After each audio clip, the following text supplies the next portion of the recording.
सहकार महर्षी गुलाबराव पाटील यांनी महाराष्ट्राच्या सहकार चळवळीला वैभवाच्या शिखरावर नेलं. राज्याच्या ग्रामीण भागाचा कायापालट केला. जिल्हा मध्यवर्ती सहकारी बँकेच्या माध्यमातून शेतकरी, शेतमजूर, कष्टकरी, कामगार व सामान्य माणसांचे जीवनमान उंचावले. गुलाबराव पाटील शैक्षणिक संकुल हे त्यांचे जिवंत स्मारक आहे. तो वारसा पृथ्वीराज पाटील समर्थपणे चालवतात, असं प्रतिपादन आमदार सत्यजित देशमुख यांनी केलं. गुलाबराव पाटील यांच्या 36व्या स्मृतिदिनानिमित्त गुलाबराव पाटील शैक्षणिक संकुलात आयोजित कार्यक्रमात ते प्रमुख पाहुणे म्हणून बोलत होते. संकुलाचे संस्थापक पृथ्वीराज पाटील अध्यक्षस्थानी होते. ऋतुराज पाटील यांनी स्वागत केलं. संकुलाच्या वाटचालीचा आढावा घेतला. सत्यजित देशमुख यांचा विधानसभा निवडणुकीतील विजयाबद्दल सत्कार करण्यात आला. सत्यजित देशमुख म्हणाले, पृथ्वीराज पाटील यांनी निष्ठावंत कार्यकर्त्यांचा भक्कम नेटवर्क बांधला. जनता त्यांच्याबरोबर आहे, मात्र आता खेकडा प्रवृत्तीच्या लोकांमधून त्यांना बाहेर पडलं पाहिजे. सकारात्मक ऊर्जेच्या राजकारणातून जनहितासाठी योग्य निर्णय घेण्याची वेळ आली. गुलाबराव पाटील शैक्षणिक संकुलाच्या विस्तारात आणि सांगलीच्या विकासासाठी तुम्हाला शासनाचे सहकार्य मिळवून देण्यात मी तुमच्या बरोबर आहे. पृथ्वीराज पाटील म्हणाले, गुलाबराव पाटील यांनी 40 वर्ष जिल्हा बँक आणि सहकार क्षेत्रात अनेक राज्यस्तरीय संस्थेत उच्च पदावर काम केलं. शिवाजीराव देशमुख साहेब जसे सुसंस्कृत व विनयशील नेते आहेत, तसेच माझे मित्र सत्यजित देशमुख आहेत. गुलाबराव शैक्षणिक संस्था म्हणजे गुलाबरावांचं जिवंत स्मारक आहे. होमिओपॅथी मेडिकल कॉलेजला सर्वांच्या सहकार्याने नॅकचे B+ मानांकन मिळाले. सांगलीसाठी मी तयार केलेला विकास आराखडा सत्यात उतरवण्यासाठी आमदार म्हणून त्यांनी मला मदत करावी. निवडणुका येतील आणि जातील, पुन्हा जनतेला कौल घेऊन समाजकारणासाठी आमदार होणार. होमिओपॅथी मेडिकल कॉलेजला सर्वांच्या सहकार्याने नॅकचे B+ मानांकन मिळालं. सांगलीसाठी मी तयार केलेला विकास आराखडा सत्यात उतरवण्यासाठी आमदार म्हणून त्यांनी मला मदत करावी. निवडणुका येतील आणि जातील, पुन्हा जनतेचा कौल घेऊन समाजकारणासाठी आमदार होणार. बाळासाहेब गुरव यांनी गुलाबराव पाटील आणि शिवाजीराव देशमुख, आमदार सत्यजित देशमुख व पृथ्वीराज पाटील यांच्या कार्याबद्दल गौरवोद्गार काढले. आभार प्राचार्य डॉक्टर राजेंद्र मेथे यांनी मांडलेत. प्राध्यापक ND बिरनाळे यांनी सूत्रसंचालन केलं. यावेळी विश्वस्त वीरेंद्र पाटील, वकील बिपिन कदम, सनी धोत्रे, रघुनाथ नार्वेकर, रघुनाथ घोरपडे, TD पाटील, हुल्लाळकर मामा, BA पाटील, अजय देशमुख, महावीर पाटील, राजेंद्र कांबळे, अशोकसिंग राजपूत, इरफान केडिया, नितीन तावदारे, अमोल कदम, उत्तम सूर्यवंशी, आयुब निशानदार, मौला वंटमुरे, AA काझी वकील, गुलाबराव पाटील मेमोरियल ट्रस्टचे विश्वस्त समन्वयक प्राचार्य सतीश पाटील, सर्व शाखांचे प्रमुख, स्टाफ व विद्यार्थी मोठ्या संख्येने उपस्थित होते. सत्यजित देशमुख यांनी काँग्रेस पक्षाबद्दल महत्त्वाचं निरीक्षण नोंदवलं. ते म्हणाले की वसंतदादा पाटील, गुलाबराव पाटील, शिवाजीराव देशमुख यांच्या काळातील संघटन आता राहिलं नाही. स्वकीयांनी तुम्हाला मदत केली नाही. आता संघटनात्मक रचनेचा अभ्यास करून पुढील वाटचाल निश्चित करा. केकचा प्रवृत्तीच्या गर्दीतून बाहेर पडला. पृथ्वीराज बाबा, तुम्ही पराभवाने खचून न जाता जनतेची कामं करत राहा. माझे संपूर्ण सहकार्य राहील. शिराळा जिंकणं एव्हरेस्ट सर करण्याएवढं अवघड होतं, पण जनतेच्या हितासाठी योग्य निर्णय घेतला याची प्रचिती नेतृत्वाने दिली. अगदी प्रत्येकासमोर आज त्यांनी सत्कार स्वीकारल्यानंतर लहान मोठा न बघता एक आदरातिथ्य त्यांनी केलेला नमस्कारच सांगून जातो की त्यांच्यामध्ये असणारा हा भाई भाव असलेला त्यांचा जनप्रपणा. आणि असा मित्र मला मिळाल्यानंतर निश्चितपणानं आमच्यातले काही सारखे गुण देखील एकमेकांच्या आम्हाला जवळ आणून गेले. आणि एकत्र काम करत असताना देखील आम्ही खूप एकत्र आमची चांगली मैत्री आणि आमची एकत्र असणारी मंत्री देखील अनेक वेळा जिल्ह्यामध्ये काही जणांना खपत नव्हती, खूपच पण होती, परंतु त्याचा आम्ही विचार केलेला नाही. आणि आजही ते कदाचित म्हणजे आज आमचे पक्ष वेगळे आहेत आणि पक्ष जरी वेगळे असले तरी आमचं एकमेकांच्यावरचं प्रेम कमी झालेलं नाही. आमचं भेटणं असतं, एकमेकांना सहकार्य असतं.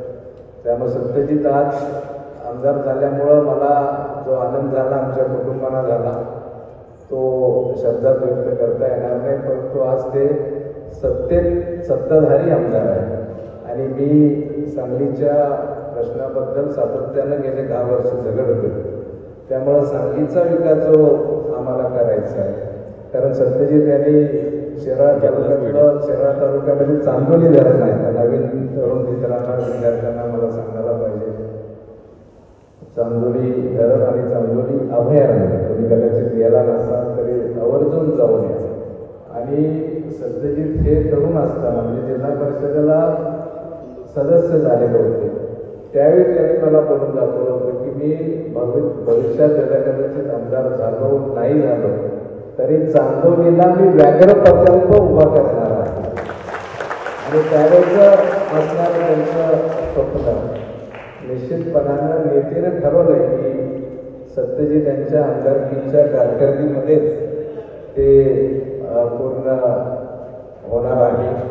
आणि अशी स्वप्न ठेवून आपल्या मतदारसंघाचा तालुक्याचा विकास पुढं सुरू ठेवणारं हे व्यक्तिमत्व आहे. त्यामुळे हक्कानं मला जे अभिप्रेत आहे सांगलीबद्दल जे माझ्या जाहीरनाम्यामध्ये मी सांगितलं होतं की कृष्णाकाठचा एक पर्यटन विकास असेल, सांगलीला शुद्ध पाणी आजही मिळत नाही, शुद्ध पाणी देण्यासंदर्भातला असेल, सांगलीचा विमानतळासंदर्भातला असतील, अनेक प्रश्नांचा उहापोह इथं करता येईल. परंतु सत्यजित यांच्याकडनं अपेक्षा करतो की आम्ही जे सांगलीच्या विकासासाठी विजन ठेवून सत्यजित आम्ही काम करतोय त्यासाठी हक्कानं आम्ही तुमच्याकडे सहकार्य मागू आणि मंत्रालयात म्हणजे राज्यातले जे मंत्री असतील त्यांच्याकडून आपण ते काम करून नक्की द्या याची अपेक्षा. आणि काही हे मूलभूत प्रश्न आहेत सांगलीचे की जे अनेक आमदार झाले परंतु त्याकडे त्यांनी कधी पाहिलं नाही. आणि मला असं वाटतं की आता तरुण जमाचे आमदार सत्यजित त्यांच्या रूपाने काय विजन असणार, शिक्षण झालेलं आहे चांगलं, एक दृष्टी वेगळी आहे. आणि त्यामुळं हे सर्व करत असताना निश्चितपणानं केवळ शिराळा विधानसभा मतदारसंघापुरतं आता आम्ही सत्यजित आपल्याकडे पाहत नाही, परंतु जिल्ह्याच्या विकासाच्या दृष्टिकोनातून तिथं योगदान देण्याच्या दृष्टिकोनातून आपल्यासारखे विजन असणारे आमदार आता विधिमंडळामध्ये असल्यामुळं निश्चितपणानं सांगली जिल्ह्याच्या एक जनतेच्या अपेक्षा आपल्याबद्दल वाढलेल्या आहेत, त्यात काही कुठं शंका नाही. आणि त्यामुळं आम्हाला मध्यंतरी वाटलेलं होतं महावीर पाटील की सत्यजित देशमुख यांनी थोडी वाट बदलली राजकीय वाट आणि त्यामुळे आम्ही म्हणायचं की बाबा आम्ही सरकार सत्यजितचा निर्णय चुकला काय आणि बोलून दाखवायचं. सत्यजित म्हणायचे थांबा तुम्हाला अनुभव येईल आणि आपल्याला अनुभव आहे त्यामुळं उल्लेख करणं गरजेचं आहे. ह्याची पिताश्री आम्ही विलिंग्डन कॉलेजच्या ग्राउंडवरती फिरायला असतो आणि बघता म्हणजे एवढी चांगली तब्येत काय झालं कोणाष्ट पृष्ठ लागल्यासारखे त्यांचं दुर्दैवानं आपल्याकडून ते निघून गेले. पण ऋतुराष्ट्री सुद्धा तुम्ही बाबा खूप चांगल्या पद्धतीनं काळजी घेतलेली आहे आणि त्यांना पित्याचं जाण्याचं सावट सुद्धा त्यांच्या डोक्यावरती येऊन गेलेलं नाही. तुम्ही त्यांच्या पित्याचीच भूमिका पार पाडताय हे सुद्धा बाबा अत्यंत महत्त्वाचं आहे. त्यांचा हे गरजेचं आहे, हे गरजेचं आहे. जर एक किचन वॉटर आपल्याला शेवटी काय आहे जीवनात आल्यानंतर आपण एवढं सगळं वैभव उभा केलं जाताना आपण काही हेलिकॉप्टरमध्ये घेऊन जाणार आहे काय, सगळं इथं घेऊनच जायचं. आपल्याला मिळवायचे ती माणसं मिळवायची आहेत, ही नाती जपायची आहेत. आता ह्या तुमच्या आत्यांचा मला वाटतं तुमच्या बहिणीचं मुलगा आहे निखिल, तिची किती काळजी घेतली तुम्ही आतापर्यंत. तुम्ही त्याच्या संदर्भातलं लालन पालन पोषण संगोपन त्याला मदत आणि त्याला कॉन्फिडन्स देण्याचं जे काम आहे ते सगळ्यात महत्त्वाचं. इथं उपस्थित असलेल्या आमच्या बिपिन दादांचा सुद्धा इथं उल्लेख करणं गरजेचं आहे. तुमच्या पाठीमागे ठामपणे सातत्यानं त्यांनी तुमची पाठराखण केलेली आहे. अजयच आमच्या इथे या निमित्तानं मी उल्लेख करतो, अत्यंत उमदा कार्यकर्ता आहे, सामाजिक आवड आहे, काही ना काहीतरी भरीव करायच्या संदर्भातला ध्यास आहे, प्रयत्न करतोय आणि त्या माध्यमातून सामाजिक प्रक्रियेमध्ये स्वतःचं अस्तित्व निर्माण करण्याचा प्रयत्न करतोय. आमचे स्वप्नील देशमुख साहेब इथं त्यासाठी आलेले आहेत. माझ्या माहितीप्रमाणे अन्य असणारे सतीश पाटील साहेब कॅम्पस डायरेक्टर साहेब आहेत अन्य असणारे सर्व आमचे असणारे शिक्षक आणि मुख्याध्यापिका असतील, मुख्याध्यापक असतील, आज बघता बघता ज्याला आपण म्हणतो का नाही, नवरा बायकोनी एक अशी ज्याला आपण वेलू लावला होता आणि तो गगनाला आता गवसणी घालायला निघालेला आहे. म्हणजे सोपी बाब नाही आहे. सुरुवात करत असताना होमिओपॅथी कॉलेज इथं आपण आणलं त्यावेळेसचा सगळा काळ मला आठवतोय. त्या काळात तुम्ही प्रगती करत करत मग GNM गेलं, ANM आलं, BEd आपण झालं, MAd झालं, DEd झालं आणि त्याबरोबरीनं अन्य असणाऱ्या सगळ्या तुमच्या जागा अधिग्रहण करण्याच्या संदर्भातली प्रक्रिया असेल. शहर आहे, शहरामध्ये पालक चोखंदळ आहे, शहरामध्ये असणारे वेगवेगळ्या परिसरातील लोक जी आहेत ती प्रगती ज्यावेळेस कुठल्याही गोष्टीची होती त्यावेळेस त्यांचे असणारे वेगवेगळे जे इंटरेस्ट असतात ते इंटरेस्ट वाढवत असतात. या सगळ्या गोष्टींवरती मात करून बाबा मला कौतुक आहे की तुमचा हा जो तुम्ही नवरा बायकोनी लावलेला जो वेलू आहे तो आज गगनावर गेलेला आहे. तुम्ही मुंबईमध्ये शाळा काढताय ह्याच्यापेक्षा मला दुसरा आणि निश्चित केला सांगतो मुंबईची सुद्धा शाळा तुम्ही चांगली करणार आहे. कारण का मला खात्री आहे की बॅकवर्ड इंटिग्रेशन जे आमच्या वीरेंद्रन की नांदे असलेल्या त्यांच्या सर्व सहकार्यांचं सुरू आहे.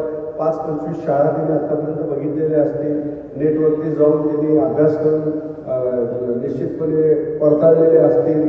वेगवेगळ्या असणाऱ्या कशा प्रणाल्या आहेत की ज्या प्रणाल्यांचं माध्यम निर्माण करून मुंबईतल्या असणाऱ्या चांगल्या लोकांना आपल्याकडे आकृष्ट करता येईल. आणि जे द्याल ना ते निश द्या, जे द्याल ते अत्यंत एका वेगळ्या क्वालिटीचं द्या की जे दुसऱ्या शाळेमध्ये नसेल ते देण्याचा तुम्ही प्रयत्न करा.